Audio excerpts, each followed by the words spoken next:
The idea of Chad is a very modern concept relating to the country in north-central Africa. During the 7th millennium BC, the northern half of the Chad was part of a broad expanse of land stretching from the Indus River in the east to the Atlantic Ocean in the west, in which ecological conditions favored early human settlement, such as the Indus River settlements in the Mesopotamian areas and Egypt. In the prehistoric period, Chad was much wetter than it is today, as evidenced by large game animals depicted in rock paintings in some regions. Recent linguistic research suggests that all of Africa's major language groupings south of the Sahara Desert, except Khoisan, the Afro-Asiatic, Nilo-Saharan, and the Niger-Congo phyla, originated in prehistoric times in a narrow band between Lake Chad and the Nile Valley. The origins of Chad's people, however, remain unclear. Several of the proven archaeological sites have been only partially studied, and other sites of great potential have yet to be mapped. At the end of the first millennium, the formation of states began across central Chad and the Sahelian zone between the desert and the savanna. For almost the next 1,000 years, these states, their relations with each other, and their effects on the people who lived in stateless societies along their peripheries dominated Chad's political history. Recent research suggests that indigenous Africans founded these states, not migrating Arabic-speaking groups, as was believed previously. Nonetheless, immigrants, Arabic-speaking or otherwise, played a significant role along with Islam in the formation and early evolution of these states. Most states began as kingdoms in which the king was considered divine and endowed with temporal and spiritual powers. All states were militaristic, but none was able to expand far into southern Chad, where forests and tests fly complicated the use of cavalry. Control over the trans-Saharan trade routes that passed through the region formed the economic basis of these kingdoms. Although many states rose and fell, the most important and durable of the empires were Kanemboru, Magirmi, and Wadia. According to most written sources, the Kanem Empire originated in the 9th century AD to the northeast of Lake Chad. Historians agree that the leaders of the new states were ancestors of the Kanembu people. Toward the end of the 11th century, the king converted to Islam. In the following century, the rulers expanded southward into Kanem, where was to rise their first capital, Jimmy. By the end of the 14th century, internal struggles and external attacks had torn Kanem apart. Finally, around 1396, the Bulala invaders forced the king to abandon Njimi and move the Kanembu people to Bornu on the western edge of Lake Chad. Over time, the intermarriage of the Kanembu people created a new people and language, the Kanuri, and founded a new capital. Kanem-Bornu peaked during the reign of the outstanding statesman Idris Aluma. Aluma is remembered for his military skills, administrative reforms, and Islamic piety. In administrative reforms and military brilliance of Aluma sustained the empire until the mid-17th century, when its power began to fade. By the early 19th century, Kanem-Bornu was clearly an empire in decline, and in 1808, Fulani warriors conquered the capital. Bornu survived, but the Sefawa dynasty ended in 1846, and the empire itself fell in 1893. The kingdom of Bagirmi, located southeast of Kanem-Bornu, was founded in the late 15th or early 16th centuries and adopted Islam in the reign of the king. Bagirmi was in a tributary relationship with Kanem-Bornu at various points in the 17th and 18th centuries, then to Quadai in the 19th century. Though in 1893, Bagirmi's sultan surrendered the territory to France and became a French protectorate. The Quadai Kingdom, west of Kanem-Bornu, was established in the early 16th century. In the 1630s, they got invaded and established an Islamic sultanate.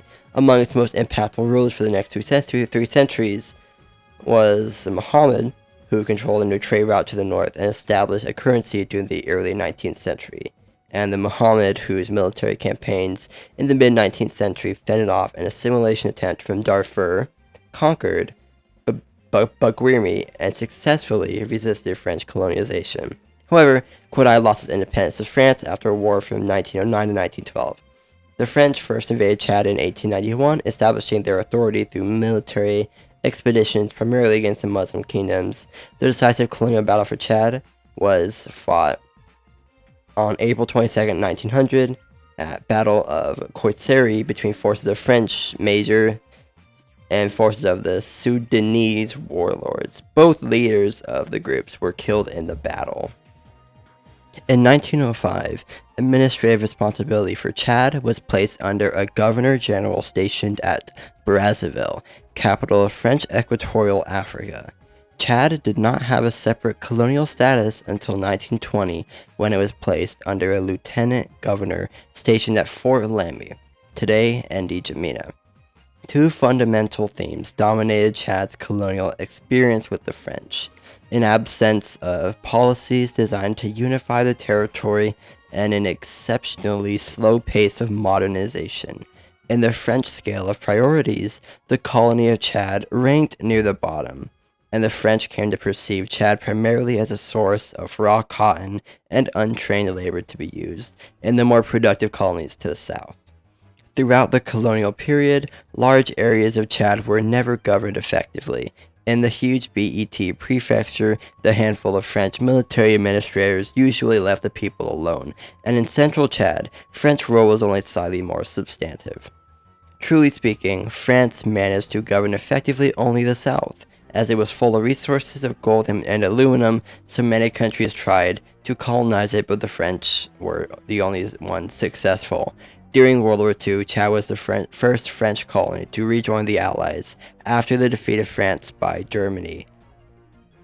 Under the administration of the first French black colonial governor, a military column, and including 2 battalions of SARA troops, moved north from N'Djamena to engage with Axis forces in Libya, where in partnership with the British Army's long-range desert group, they captured Kufra.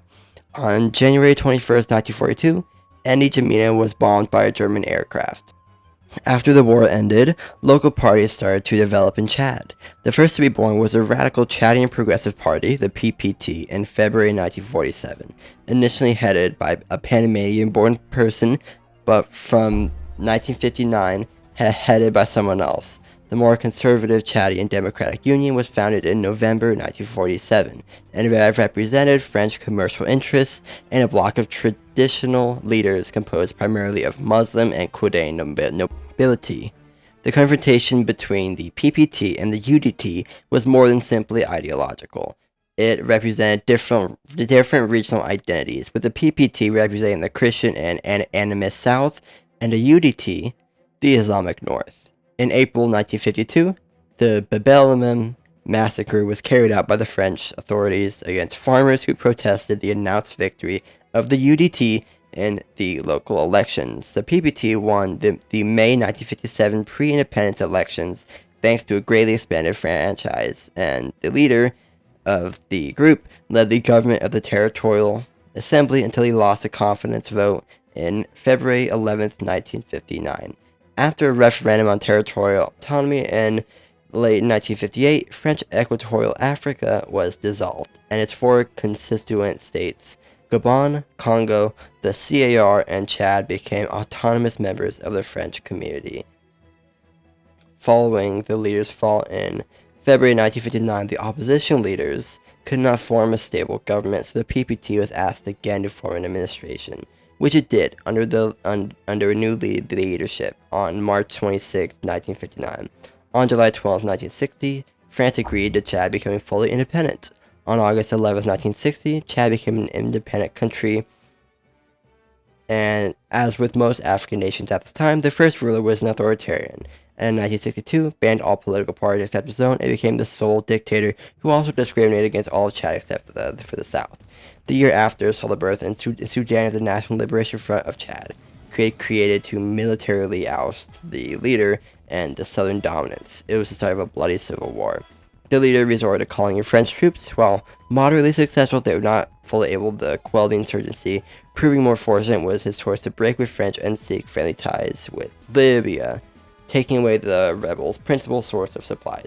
But while he had reports since his success against the rebels, the leaders started behaving more and more irrationally and brutally, continuously eroding his consensus among the southern elites, which dominated all key positions in the army, the civil service, and the ruling party. As a consequence, in 1975, several units of N'Djamina's gendarmerie killed him in a coup. Then the military ruled the country for the next 3 years. In 1979, a new president arose, guided by the military, who brought another civil war, mainly in the capital, where 11 different factions fought amongst each other. So other African governments intervened. A series of 4 international conferences held first under Nigerian and then Organization of African Unity, so sponsorship, attempted to bring the Chadian factions together. At the 4th conference, held in Lagos, Nigeria, in August 1979, the Lagos Accord was signed. This accord established a transitional government pending national elections. In 1979, the Transitional Government of National Unity was created with a mandate to govern for 18 months. More fighting came, and Chad and Libya agreed to work towards complete unity between the two countries. Even the United States, the CIA, intervened in their own special way. Following more fighting, temporary peace was established, and Chad had actual presidential elections and started producing tons of oil. But in 2006, another civil war started, and half the oil money earned, Chad used to fight the rebels. Chad then declared war on Sudan, since Sudan was backing the rebels. So Chad backed the Darfur and South Sudanese rebels in Sudan in return. Chad has had rebellion activity since then, but has calmed down substantially while supporting other countries such as Mali, Nigeria, and the CAR with their own conflicts. The status of the nation is very slowly improving, but with the recent crisis in Sudan only heating up, that could change anytime soon. That is it for the history of Chad.